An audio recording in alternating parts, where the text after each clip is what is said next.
meeting number 14 of the Standing Committee on Foreign Affairs and International Development. Conformément à l'article 108. Pursuant to the standing order and the motion adopted by the committee on Thursday, the 22nd of October 2020, this committee is undertaking its briefing session on the current situation in Venezuela. I would encourage all participants to please mute their microphones when they're not speaking and address all comments through the chair. When you have 30 seconds remaining in your questioning or speaking time, I will signal you with this piece of paper visually. Interpretation is available through the globe icon on the bottom of your screen. And I would now like to welcome our witnesses from the Department of Foreign Affairs, Trade and Development. We have with us this afternoon Michael Grant, Assistant Deputy Minister for the Americas, Sarah Cohen, Director General, South America and Inter-American Affairs, ainsi que Monsieur Claude Beauséjour, as well as Mr. Claude Beauséjour, Director Venezuela Task Force. And welcome to the committee. Mr. Grant, it's my understanding that you'd like to start with the opening remarks first. Thank you very much, Mr. Chairman. And I'd like to thank you for this very timely opportunity to discuss the current state of affairs in Venezuela and to give you an overview of the political and economic situation, as well as the humanitarian efforts that are being made to address the crisis. As mentioned, I'm accompanied today by Sarah Cohen, Director General, South America and Inter-American Affairs, and also by Claude Beauséjour, Director, Venezuela Task Force. Turmoil began with and has remained centered on an erosion of democracy. Nicolas Maduro became president in 2013 in an election that was deemed free and fair. But since then, when public opinion and political fortunes went against him, a series of measures have served as the foundation to the crisis we see today. In 2015, the opposition took control of the National Assembly in free and fair democratic elections. In 2017, Maduro created a parallel legislature, the Constituent Assembly, which he used to sidestep the legitimate National Assembly. In 2018, he advanced the presidential elections, which were neither free nor fair. This year, or should I say in 2020, in the lead up to the parliamentary elections, the pro-Maduro Supreme Court stripped the National Assembly of its authority to appoint an independent electoral council, appointed a new pro-Maduro electoral council, and a pro-regime ad hoc board of directors. It replaced the administrative leaders of three of Venezuela's four main opposition parties, continued to hold opposition members in prison, and tightly controlled the messaging of domestic media. It also added an additional 100 seats to the National Assembly within 90 days of the election, in violation of the Venezuelan constitution. In the midst of this chaos, the regime organized legislative elections on the 6th of December 2020, which were boycotted by the democratic opposition. In response, and in accordance with the Venezuelan Constitution, the National Assembly, democratically elected in 2015, extended its mandate until January 2022, or until free and fair presidential and parliamentarian elections are held in 2021. It will not continue as a plenary, but rather via a delegated committee, quote unquote. Canada announced that it would continue to recognise the National Assembly, democratically elected in 2015, as the legitimate legislature, and its president as the interim president of Venezuela, Juan Guaido. In the day-to-day, the regime controls Venezuela's political narrative by silencing all opposition and the free press, and maintains command of the military by permitting it to engage in lucrative, illicit activity. thing an economic catastrophe. A few economic figures illustrate the scale of the crisis and its human impact. Since 2013, Venezuela's real GDP has contracted by 80%. By the end of 2020, oil production, which used to account for more than 90% of exports, fell to a 75-year low with an average of 370,000 barrels per day from a peak production of 3.5 million barrels per day in 2002. Hyperinflation reached 20,000% in 2020, rendering the local Bolivar currency nearly useless. The impacts of this crisis are multidimensional and have resulted in a large-scale humanitarian and human rights crisis. With over 5.4 million Venezuelans having fled their country, this is by far the largest migration crisis the region has witnessed, second only to Syria globally, with a trajectory to surpass it by the end of 2021. The impact of this migration on neighboring countries is very serious and is compounded by COVID-19. Venezuelans lack access to basic commodities and services. Minimum wage in Venezuela currently sits around $2 per month. The cost of living is at least 10 times higher. 1 in 3 Venezuelans, or 9.3 million people, is food insecure. 96% of Venezuelans live in poverty, and 79% live in extreme poverty, meaning they do not earn enough to purchase basic household goods. These conditions only continue to worsen, exacerbated by the ongoing pandemic. En plus de la situation humanitaire désastreuse. In addition to the dire humanitarian situation, the violations of human rights that occur every day in Venezuela are startling.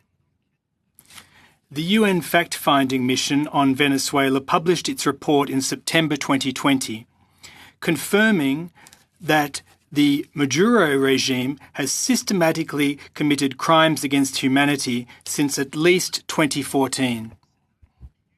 This includes extrajudicial executions, enforced disappearances, arbitrary detentions, torture, and sexual violence at the hands of state forces.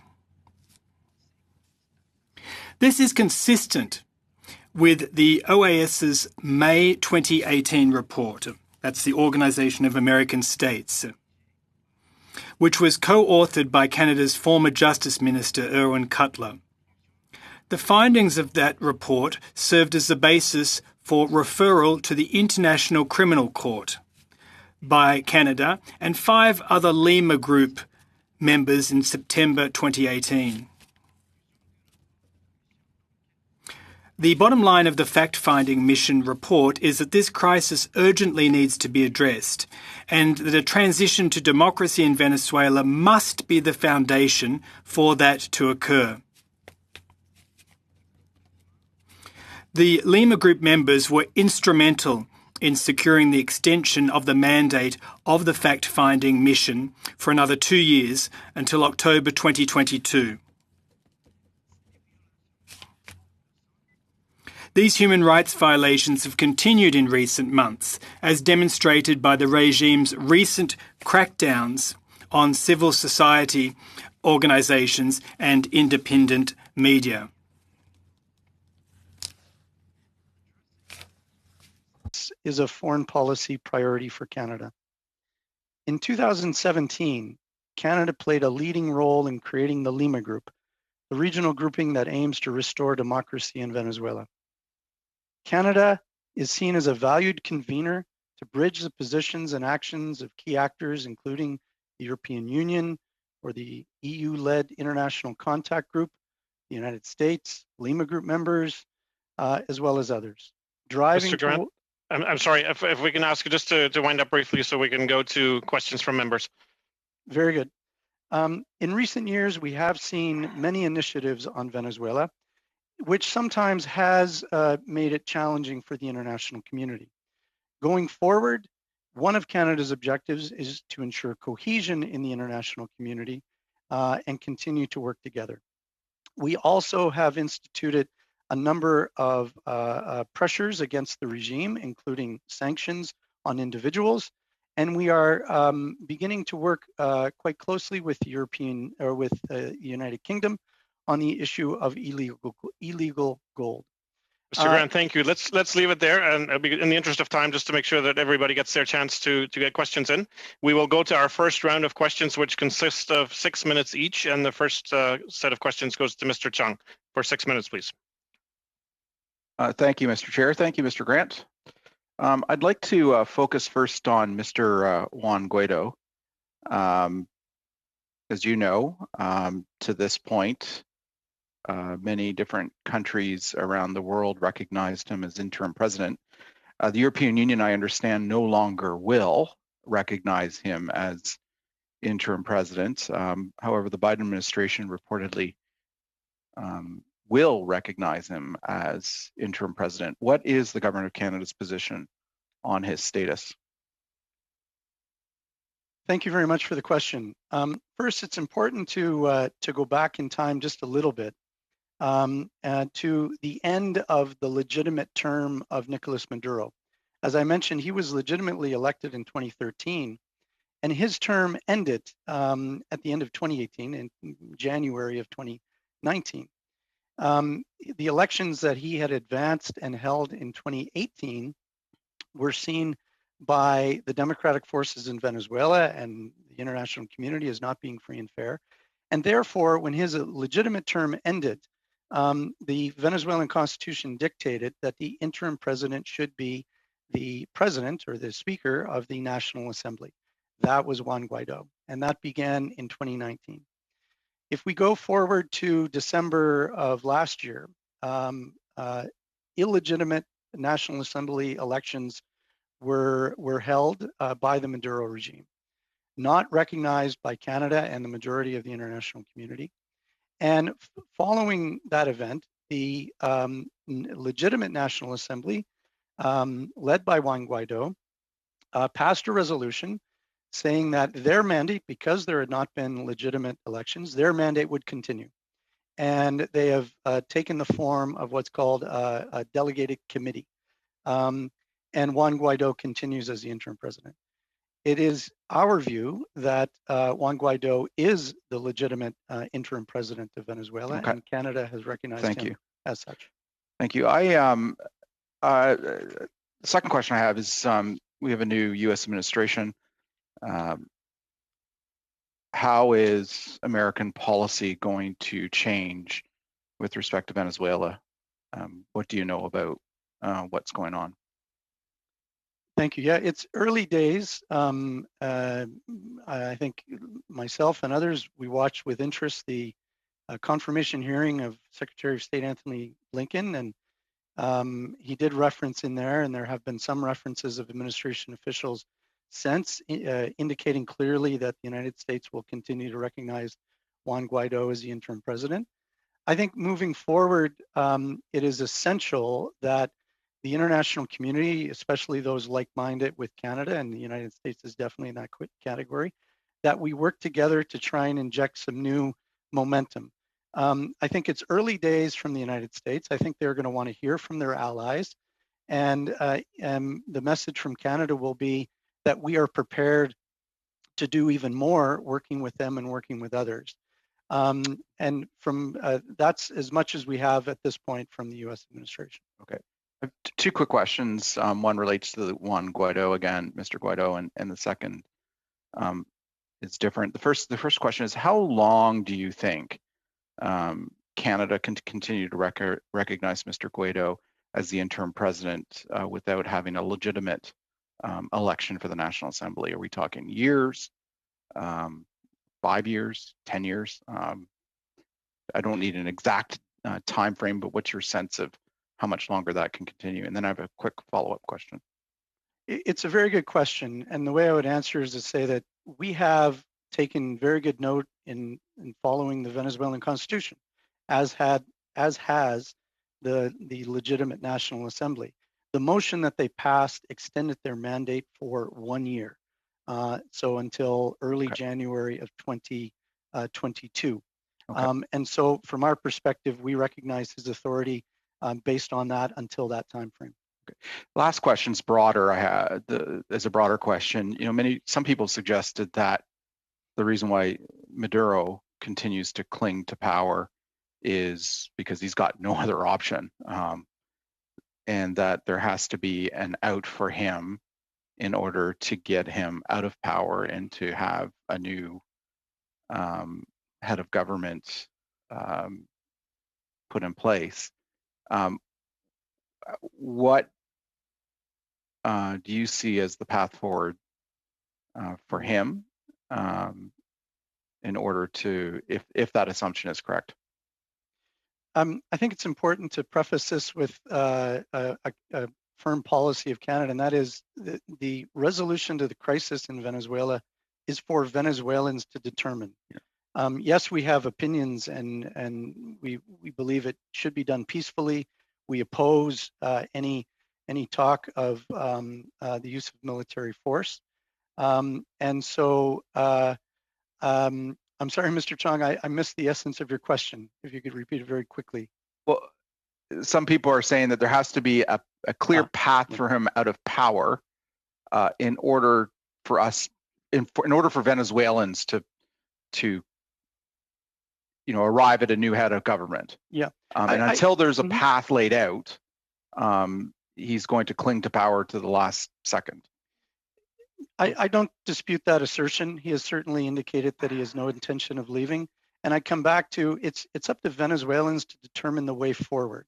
And I think if we can get to the point of real negotiations, legitimate negotiations that are supported by the international community and involve the key parties, I think they'll find a way forward. And I wouldn't be surprised if some creative measures were put on the table, including the future of Mr. Maduro. Mr. Grant, thanks very much. Thank you, Mr. Chong. The next round goes to Ms. Sahota for 6 minutes again, please. Okay, thank you. Kind of the opposite in terms of the countries like Canada and the US that are recognizing Guaido as interim president.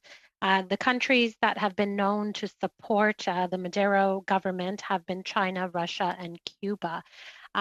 In which ways do these countries support Maduro? Can you give a little bit more of an explanation as to why their support is important and how they're supporting his government? Definitely. I would say it's a mix of economic relations, and definitely China and Russia both have significant investments in trade significantly with Venezuela. The same goes for Cuba. They have a longstanding history of economic relations, which includes transfers of heavily subsidized, if not free, oil. But also it's geostrategic. And I don't think it's a great surprise that certainly Russia and to an extent China see their relationship with Venezuela as a geostrategic lever in the world. I'd say those are the main reasons why they are supporting the regime. Are there any other major players that have come out and are providing support now that the EU has, I guess, figured that they can no longer recognize Guaido as the interim leader? What other countries are in line with the thinking of Canada and the US? I'd say while the EU has not stated in the same way as Canada that they continue to recognize Juan Guaido, they have stated very clearly that they believe the elections of December the 6th, as well as the presidential elections of 2018, were not free and fair. They also have indicated that they believe that the democratic forces, the legitimate National Assembly and Juan Guaido are legitimate interlocutors. And so I'd say it's a nuance, but for the most part, we see the European Union and its member states as very like-minded to Canada. Now, over the last couple of years, there have been, depending on politics in different countries, there have been some changes. For example, in Mexico and Argentina, they were both members of the Lima Group. And after changes of governments, they've taken a slightly different position.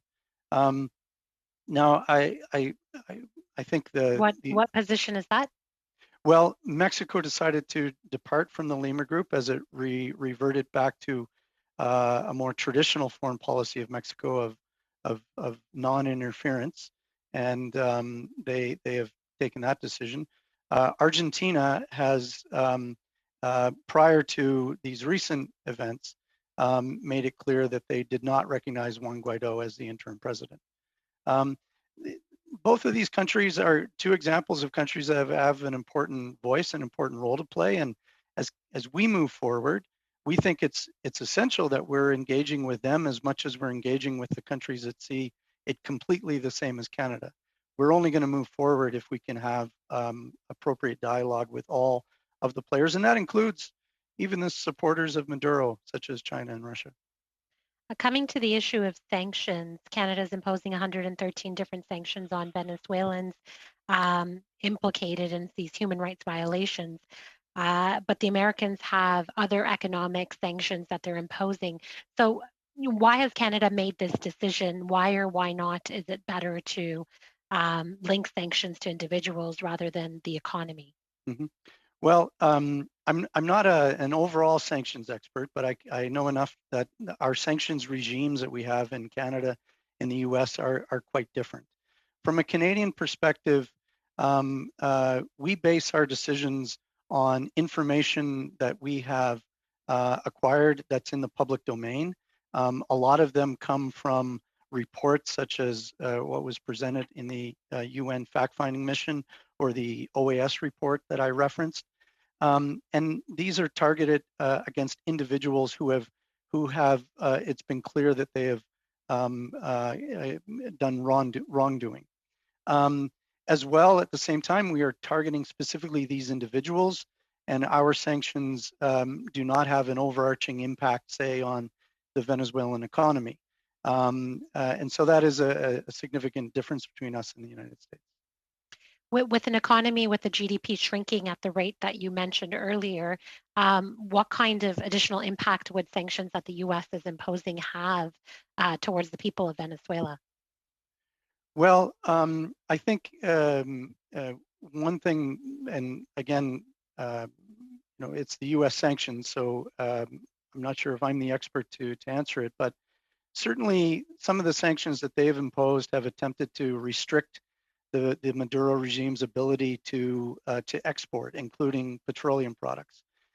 Clearly, that will have an impact on the revenues of the government and also have an impact on how the government's able to deliver its services. So there would be an impact. But again, not speaking on behalf of the United States, at the same time, no sanctions have any impact on humanitarian assistance whatsoever.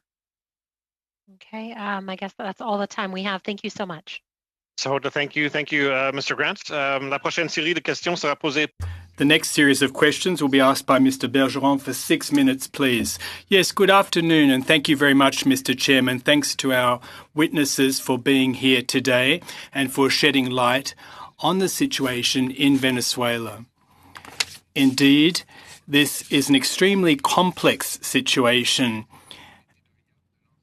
and the international community's geopolitical response to the situation attests to this very complexity. But my misgiving, my concern, and I'll speak plainly about this, my concern is that Canada's position and the position of the other members of the Lima Group is increasingly reliant on shaky foundations.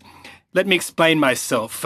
The election took place in 2015 and the National Assembly was dissolved in December 2020.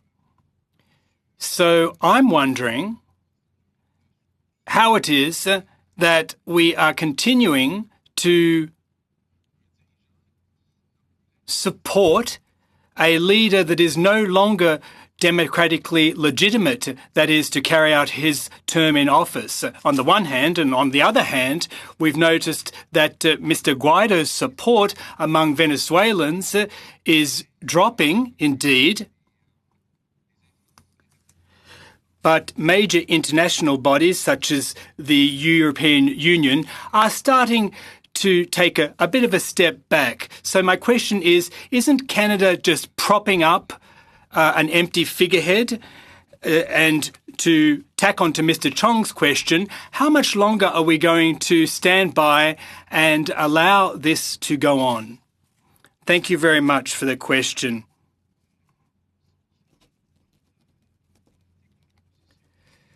Well, our stance is that we are complying with the Venezuelan constitution to the letter.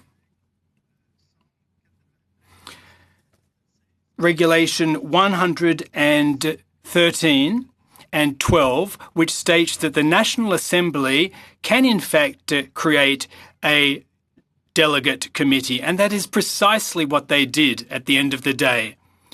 Now, I understand your line of questioning, but the fact remains that Canada is standing by with a number of other countries maintaining this same policy. The UK, other members of the European Union, the United States, that are towing this line, politically speaking. But it's not a consistent stance among the member states. However, I think that Canada is doing the right thing at this juncture. We'll see what occurs in 2021. I think that urgent change is required. I think that a democratic transition needs to be negotiated in Venezuela. That much is clear. Question. If I could just look at this chronologically, I think that as most of the international community has done thus far, that to in fact claim that the most recent collection was quite illegitimate given the way that it was carried out. Now, in light of that statement, could you please fill us in as to what the constitutional context is, in fact, in Venezuela in that regard? How can you recognise the elected officials of an assembly that should have been dissolved in December 2020? Where's the democratic legitimacy of that assembly, which theoretically speaking doesn't even exist anymore? And moreover, as I said, the Venezuelan public support of Guaido seems to be in free fall. And not only the Venezuelan public, but also by a number of conventional allies on the world stage, including the European Union. Well, first and foremost, it's not just the Lima Group, not just Canada, that came out and said that the election was not free and fair. Well, yes, we agree on that. We agree completely. No divergence there in our opinions, sir. I see. Okay, well, let me proceed. As far as Mr. Guaido's legitimacy is concerned, and as far as the Committee of Delegates is concerned, the Venezuelan constitution states clearly that the National Assembly is within its rights to strike such a committee. And it is our opinion that, sorry, if I could just cut you off, Mr. Grant, that's information that you already gave us in response to my previous question. Here is my question now. The Assembly appointed a committee that was illegitimate, and the Assembly itself was illegitimate, wasn't it? Response. Well, back in December, the National Assembly was still quasi-legitimate, wasn't it? So during its term, the National Assembly passed a resolution, and the upshot of that resolution was that a committee was struck. Well, let me just interrupt you. Let me try and give you a bit of an analogy here and look at Canada's constitution.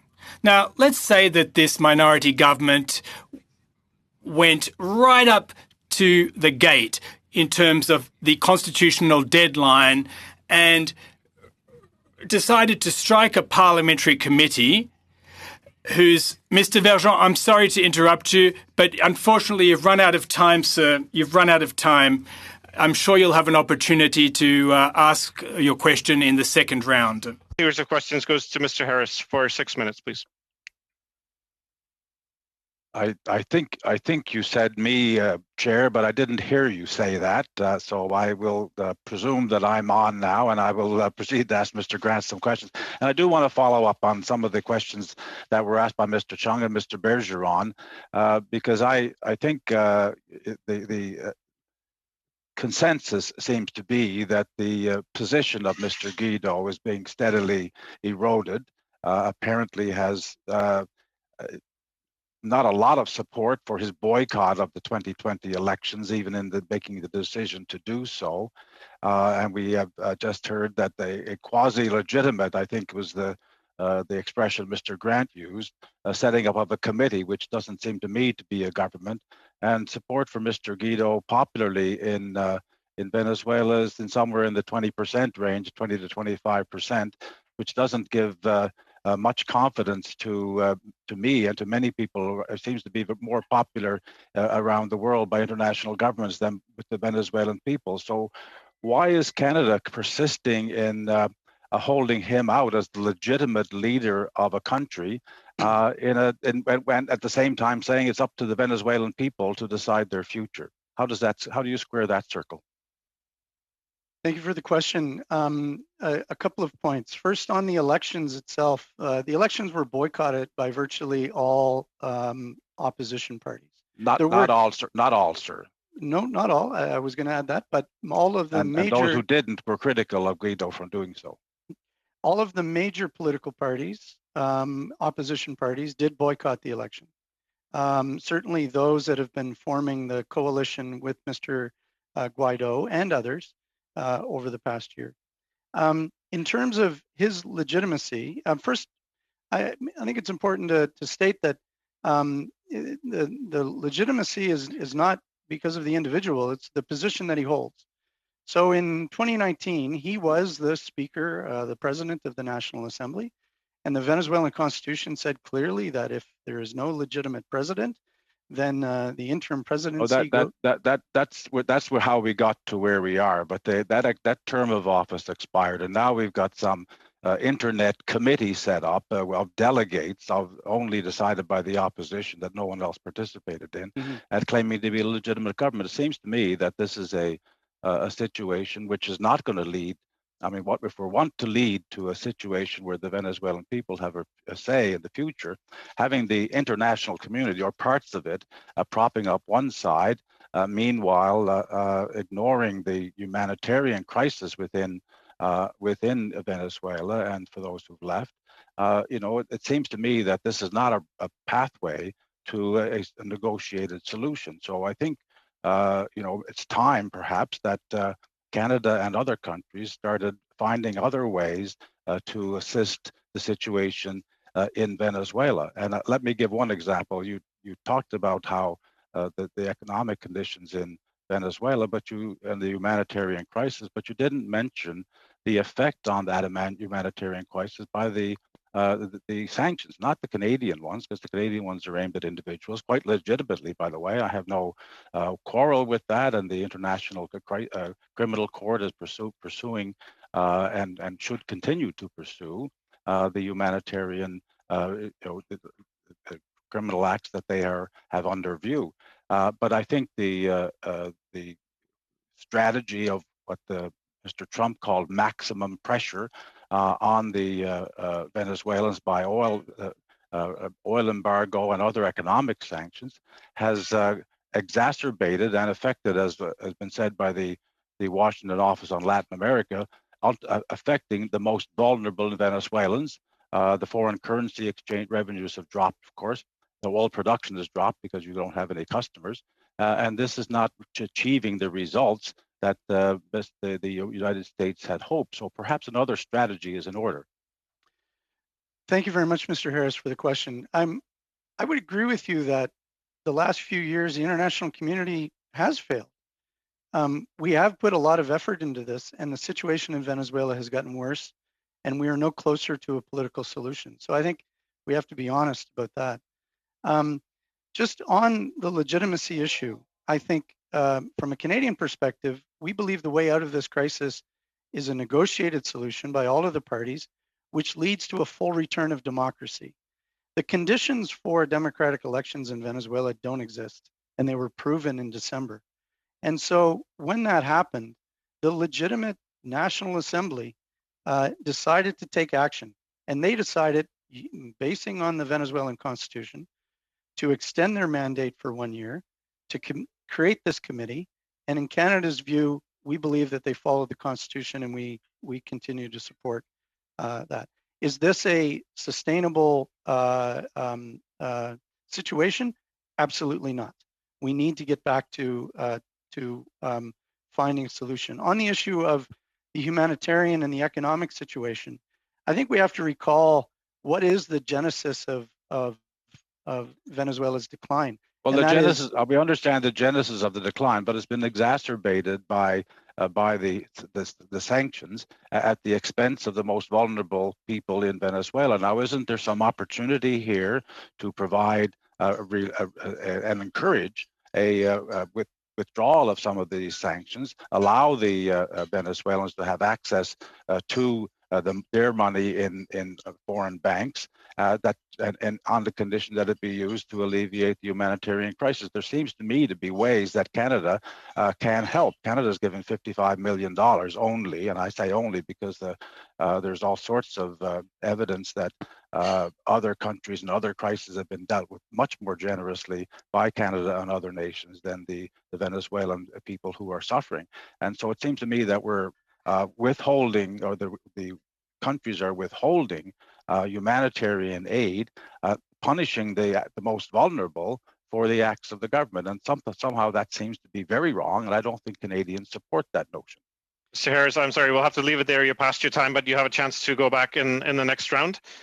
We will now go to the next round, which consists initially of 2 5-minute slots, the first of which goes to Mr. Diot. Mr. Diot, the floor is yours for 5 minutes, please. Thanks very much. Yeah, I guess the bottom line is that we can debate the legitimacy of a government or a president, and it's very important, but the most important thing is the people. And I guess the struggle I'm having is what is Canada's best option to help those people? I mean, it appears that we've got 5 million people plus fleeing Venezuela. You've got them streaming into Colombia, etc. What can Canada do right now to help those people? Because we've been told that this is the biggest humanitarian crisis next to Syria, and yet it doesn't seem to be on the radar, relatively speaking, of the world. It's a very good question, and you're absolutely right. It is the second largest migrant crisis and could very well be the first by the end of this year. And if you look at a per capita basis in terms of funding, it is dramatically too low. Canada has been contributing. We are one of the largest donors, focusing a lot of our effort on supporting the migrant populations that have left Venezuela. As you can imagine, operating within Venezuela is a little bit difficult. We have had some small humanitarian projects, but even those actors within Venezuela are doing so in very difficult circumstances. There had been an agreement between the regime and interim President Guaido for the delivery of aid coordinated by the United States. Some of it has worked, some of it hasn't. We have concerns about what the regime is doing, but more is needed. In terms of Canada, what I wanted to mention is that in June of this year, Minister Gould will host a conference of solidarity for Venezuelan migrants and refugees. This will be the third, and Canada took on the leadership last summer, specifically because we feel that more is needed to support Venezuelan migrants that have fled their country. We are also the chair of a process. It's called the Group of Friends of the Quito Process. And the Quito Process is the group of countries that have been the recipients of Venezuelan migrants. The Group of Friends are donor countries that work very closely with those recipients to see what more can be done. So I agree completely with you that there is more needed, and Canada is taking a clear leadership role. And it's good to know, but how many people are going to starve before June? It's a long way off, and there's a humanitarian crisis right now. Look at how the world reacted to the Syrian migration crisis. On that note, are there Venezuelans coming to Canada, or is there anything more that we can do to sponsor them or help them in any way and get out of this misery? At this stage, there is no specific program to receive Venezuelan migrants. There have been quite a number of Venezuelans who have claimed refugee status in Canada in recent years. But in terms of a specific program similar to what had been done with Syria, there is not one at the present time. What can we do to push for that? Because I think everybody certainly knows that this is a very, very real crisis. And should we look how Canada stepped up with the Syrian crisis, and why can we not be stepping up now, where this is the big crisis right now? I think we're definitely stepping up in terms of getting proper assistance to those migrants. In terms of a program coming to Canada, I'm afraid I'll have to defer to colleagues from IRCC on that issue. Would they be willing to wade in and answer a bit about that? They're not with us today. So. Oh, I'm sorry. Yeah, okay. So the, you know that Venezuela is a top foreign policy, as you mentioned, for Canada. But, you know, given the mismanagement and the breakdown of the economy by the socialist Maduro regime, what is their capacity to actually deal with the health and economic crisis that's happening now with the COVID pandemic? Is there any capacity to deal with that? Just a very brief answer, Mr. Grant. We're almost out of time on this. Just quickly, the COVID pandemic has hit Venezuela as it has hit everywhere else. We do get numbers from the Maduro regime. We don't trust them. I don't think anyone does, because they're very low. The Guaido government has drawn on resources that has at its disposal to provide some funding to the health sector, but I would say it is inadequate, and it is of great concern. Mr. Grant, thank you very much. Thank you, Mr. Diot. Colleagues, I would just like to remind you of the rather tight timeframes in the second round. If everybody could just please limit themselves to the allotted time, so that we can get, as I would propose, through a full second round. It'll take us slightly past 4:30, but I think in the interest of the subject matter before us, it's time well spent. The next 5-minute round goes to Dr. Fry. Thank you very much. I wanted to pinpoint, everyone has talked about the humanitarian aid, and I would like to point out, coming from that part of the world, Trinidad and Tobago, where I come from, is 18 miles by sea away from Venezuela. So there are very close relationships there, and I grew up knowing those relationships. $55 million may not sound like a lot of money to Canadians, but when you look at the exchange, if you gave $55 million to Trinidad and Tobago, you have to multiply that by 6 with the exchange. That comes up to about $350 million. So we need to remember what the costs are in that region, what you can buy in that region, what you can do in that region with 55 million. I'm not saying 55 million is enough, and I think we should look at how we do it. But the important thing about getting money into aid is, how do we get that money to the people and not to a regime that can take it and do what it wishes with it? That's the first question. So that's about humanitarian aid. But I think what bothers me the most here is that we reference Europe and we reference Syria. Europe and Syria is close by. Everybody's concerned with Syria. Nobody thinks about it, but Canada has a stake in this for another reason. Geopolitically, we do not want China and Russia to be playing a role geopolitically. The United States history has always been to go in and forget the sovereignty and put their own leader in. We don't want to do that either. But we are in the OAS. Whatever happens in that region is going to impact us greatly. I think we need to talk a little more, and I'd like to hear from you about where geopolitically we lie. Europe is very far away and couldn't care less, I'm sorry to say, about what's going on in Venezuela, because they care more about Syria because it's on their doorstep. But I would really like to know how geopolitically we're going to look at the OAS itself, its strength, its integrity, the fact that many countries in the OAS are walking away from democracy. How are we going to make sure that the security of the OAS region is really considered by Canada? Because between the US and Canada, we're the only two people who have recently democratic processes going on in our countries. So I'd like to hear about the political issue here.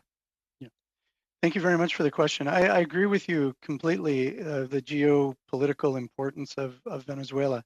Within the hemisphere, and I think everyone will recall, it was 20 years ago that Canada led the hemisphere in creating the Inter-American Democratic Charter. Since then, there's been progress. There have been setbacks. Venezuela is the greatest one. There are others. I would say in the last year, actually, in the region, there's been more upside than downside in terms of democracy. But looking forward, we believe that the OAS, all of its member states, have a critical role to play. And we are working very hard to see the Venezuela issue addressed through the OAS. At the same time, while we do believe that this is an issue of the hemisphere and the hemispheric nations need to address it, we don't think there's a monopoly on it either. I think Europeans... No, I don't mean that it's a monopoly. I'm saying I want to know what we are doing to forward within the OAS, the solutions, because we are in the OAS. Yeah. If we go back a few years, one of the reasons why the Lima Group was created was because we hit a stalemate within the OAS. It was completely split on how to deal with Venezuela. One thing we've been working on is trying to improve the dialogue of countries that have slightly different points of view. The Caribbean, for example, for the most part, they have been either agnostic or somewhat supportive of Maduro. That's not across the board. There are a few countries that are a member of the Lima Group, but Canada has gone to great pains to create bridges for dialogue between Caribbean countries and Guaido, between them and supporters of Guaido, to try and improve the understanding. There was a resolution passed at the last General Assembly, including on the conditions for elections, and we think that was an important step forward. We think addressing as well the humanitarian issue within the OAS is important, and it is going to take all members of the OAS to engage, as with others, to try and find a solution.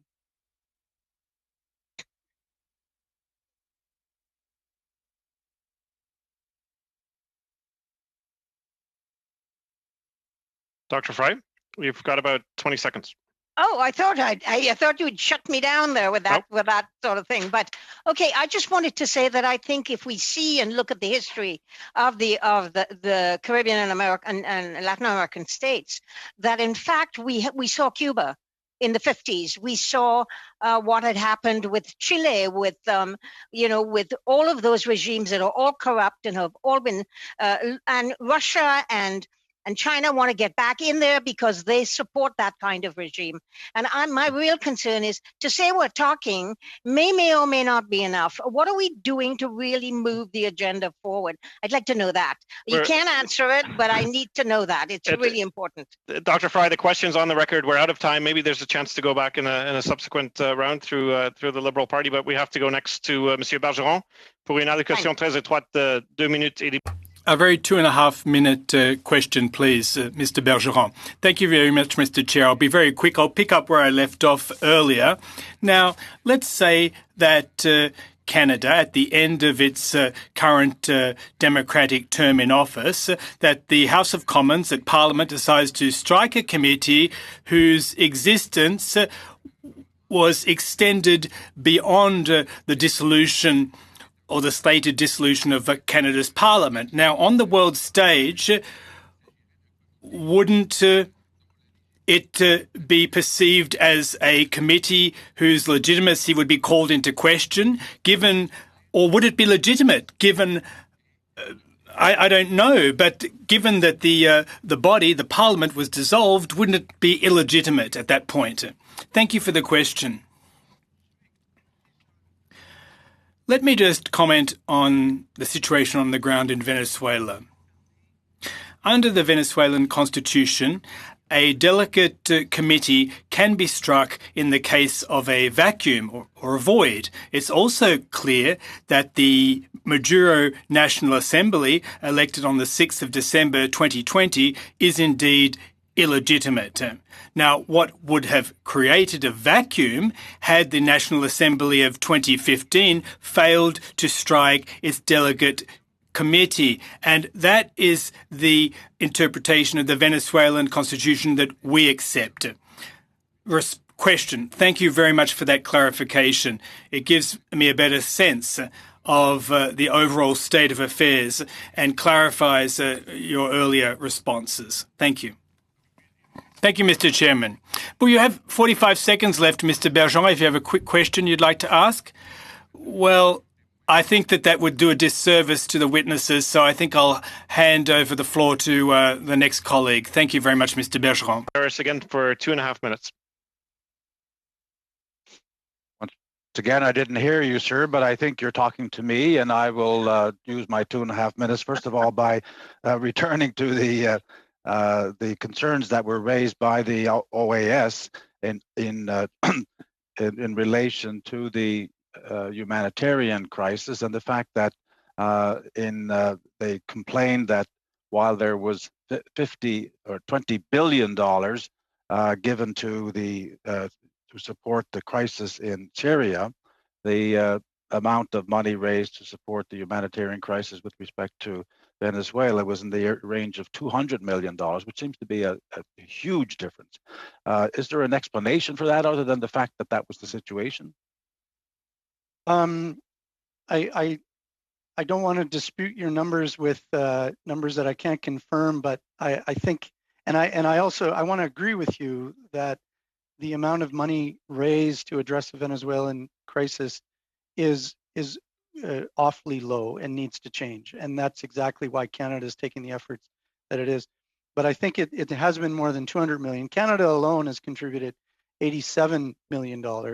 I know the United States is well into the hundreds of millions, and I think European Union as well. But more is needed to be done. That's clear. And that's exactly why Canada is taking the decision to be the leader of the conference that we will host. It is one event in June, but there is much activity leading up to it.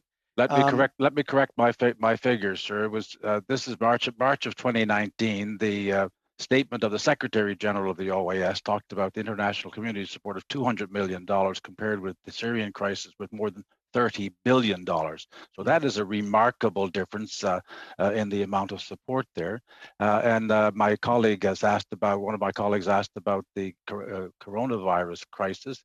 Is there a possibility that Venezuela cannot participate in the COVAX plan because they don't have the money to pay? Is there a possibility of Canada supporting access to some of the money that is being currently held in banks or foreign currency to be used to purchase vaccines? Is that something that Canada would support? And just a very quick answer, please, Mr. Grant. Sure. I think we're definitely open to finding innovative solutions to ensure that everyone gets the vaccine, including those in Venezuela and those Venezuelan migrants. We've been a strong supporter of the Pan American Health Organization, and there may be some way of using them as well. And just quickly on the figure, as of right now, it's still dramatically low, but I understand it to be $2.7 billion that has been committed towards Venezuela. It is still low and it needs to increase dramatically, but maybe it's a little more precision as to where we are at the current time. Mr. Grant, thank you very much. Mr. Chong, the floor is yours for 5 minutes.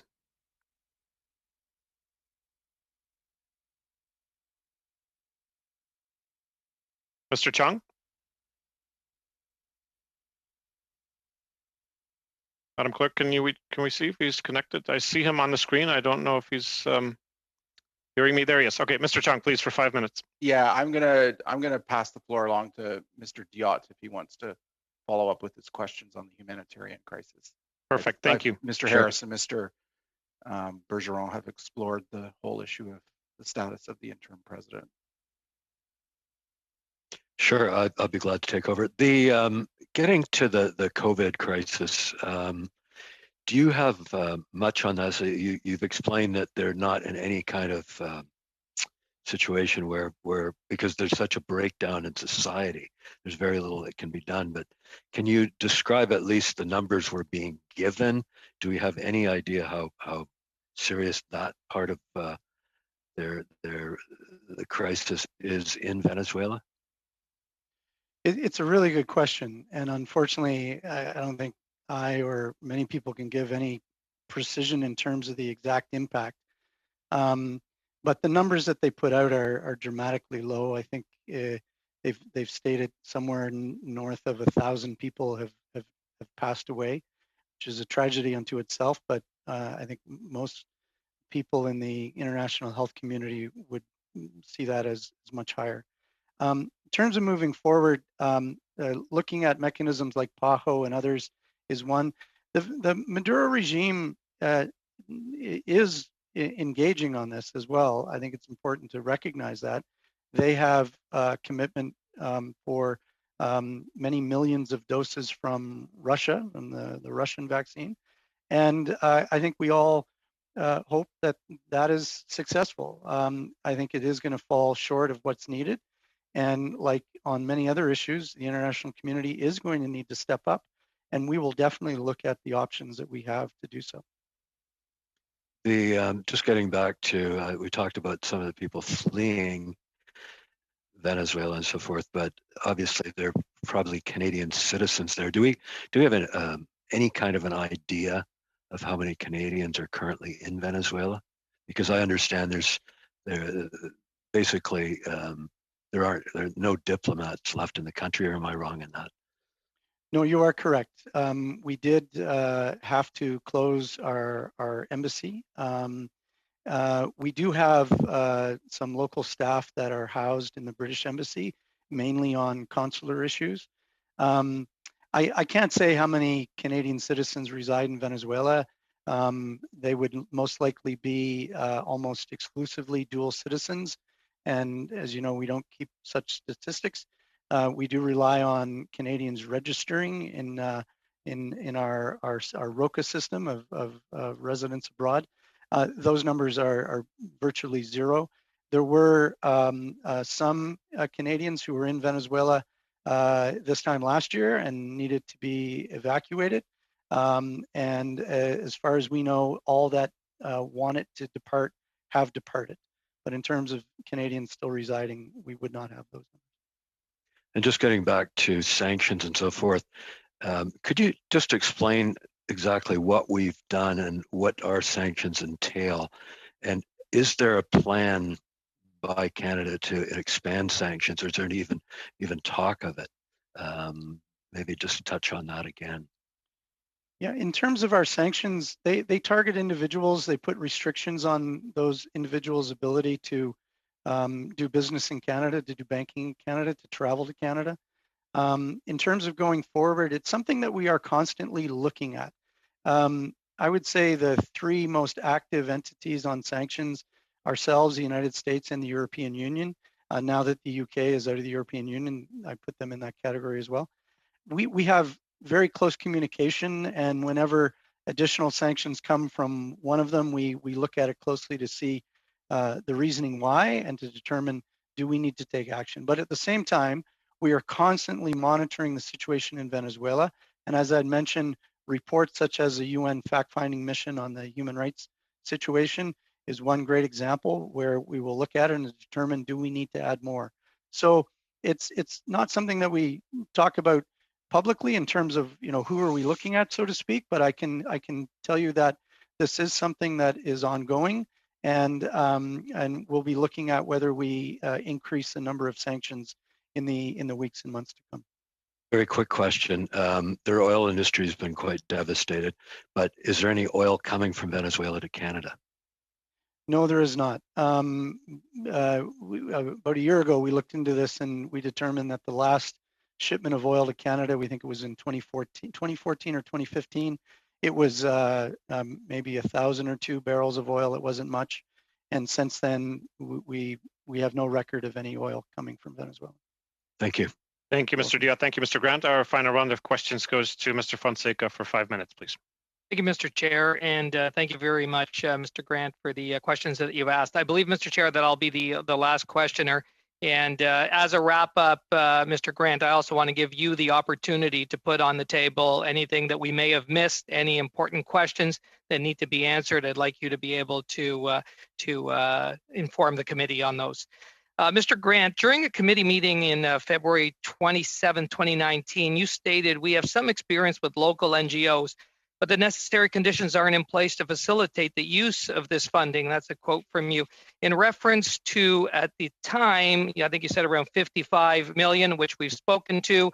We've put another 18 million in for basic needs and the most vulnerable people in the area and through those neighboring countries. So that commitment of support to Venezuela, has there been any improvements to infrastructure so that they're able to support the funding that we are sending? Can you explain that? Yeah, that's a very, very good question. First, our total assistance to date is $87 million. That's where we're at now. In terms of support inside Venezuela, this has been something that's been very difficult. We have been able to work with some local NGOs, NGOs that advocate for human rights, as well as look at health services and things like that. Unlike other places, we're just very careful in stating publicly who they are, because there is a real risk that they will be targeted. And so we're very careful about that.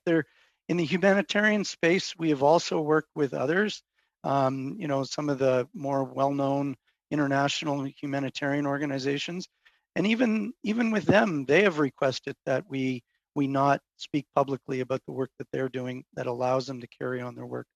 I mentioned earlier that there had been an agreement between the Maduro regime, the interim government of Juan Guaido, and the United Nations for the delivery of humanitarian assistance. And it was also with the Pan American Health Organization. There has been some limited success there. There has been the ability to get some supplies in, but as of late, as of the last few weeks, the regime has put up some additional roadblocks. We hope that that continues because it's badly needed. And we are also looking at options to see, is there a way for Canada to contribute in that? You can understand that that's a bit of a risky business, but working with some of the UN agencies and well-known humanitarian organizations gives us some comfort, but it is very difficult to operate in that environment. At the same time, the needs outside with the 5.4 million Venezuelans are extremely acute, and I think that is why the majority of our funding has gone to support their situation. Well, thank you. And Mr. Grant, the following year in February, so this year, you spoke on a podcast, Global Americas, where you admitted shortcomings from the Lima Group and thought that it may have been naive in some areas of optimism. As we're almost 1 year later, where have we made improvements in making this group more effective in its negotiation, and how or how not, I guess, is the question. Yeah, no, thanks for the question. I think many actors in the international community perhaps were a bit naive. If we go back to 2019, there was a tremendous amount of optimism and momentum behind the interim presidency of Juan Guaido. In a matter of weeks, every day there was another country around the world saying we recognize him as a legitimate leader. There was tremendous outpouring of support on the street for him. And to be honest, if we had had that hearing at that time, I would have told you we believe that change is imminent. It wasn't. We were wrong.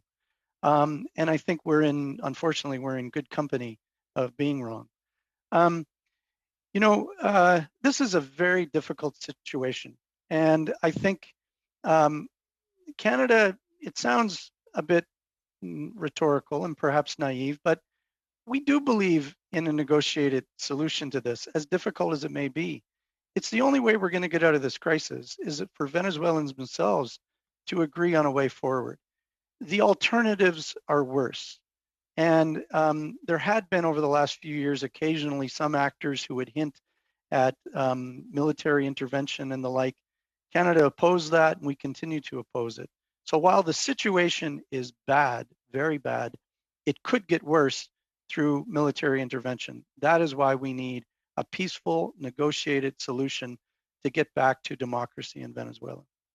Mr. Grant, thank you very much. Thank you, Mr. Fonseca. Thank you. Thank you very much, colleagues. That takes us to the end of our scheduled briefing with Global Affairs colleagues on Venezuela.